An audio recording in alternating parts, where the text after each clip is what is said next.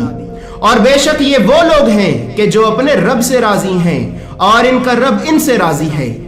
جب قبیلہ قریش مکہ کے ان عالم اور عقل مند لوگوں نے یہ دیکھا کہ محمد ایک ایک کر کے ہمارے سوالوں کا صحیح جواب دیے جا رہا ہے،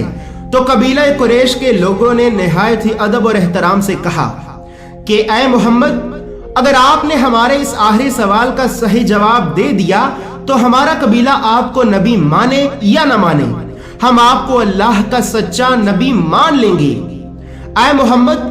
اب آپ ہمیں یہ بتائیں کہ قیامت کب قائم ہوگی۔ ویورز یہاں پر یہ بات یاد رہے کہ نجران کے یہودی عالموں نے قبیلہ قریش کے ان 3 عقل مند لوگوں سے یہ کہا تھا کہ اگر محمد تمہارے آخری سوال کا اپنے سے ہی جان بوجھ کر کوئی من گھڑت جواب دیتا ہے تو یہ سمجھ لینا کہ وہ ایک جھوٹا نبی ہے۔ سو ویورز قبیلہ قریش کے وہ لوگ یہ سوچ رہے تھے کہ محمد نے تو ہمیں پہلے ہی ہمارے 3 سوالوں کا جواب دے دیا ہے، اب آخری سوال کا بھی کوئی نہ کوئی جواب تو دے گا۔ تو اسی طرح حضرت محمد مصطفیٰ صلی اللہ علیہ وآلہ وسلم نے انہیں ان کے آخری سوال کا جواب دیا کہ اے قبیلہ قریش، میرا پروردگار مجھ سے یہ کہتا ہے کہ اے میرے حبیب، یہ جو لوگ آپ سے قیامت کے بارے میں سوال کرتے ہیں کہ قیامت کب آئے گی، تو آپ ان سے کہہ دیجئے کہ قیامت کا علم تو صرف اللہ کے پاس ہے اور وہی اسے وقت پر ظاہر کرے گا۔ اسی طرح اس کے بعد جب قبیلہ قریش کے ان لوگوں نے یہ دیکھا کہ محمد مصطفیٰ صلی اللہ علیہ وآلہ وسلم نے ہمارے سبھی سوالات کے صحیح جواب دے دیے ہیں، تو ان سبھی بڑے بڑے عالموں اور عقل مند لوگوں کی زبان سے یہ نکلا کہ لا الہ الا اللہ محمد رسول اللہ، بے شک اللہ کے سوا کوئی عبادت کے لائق نہیں اور محمد صلی اللہ علیہ وآلہ وسلم اللہ کے رسول ہیں۔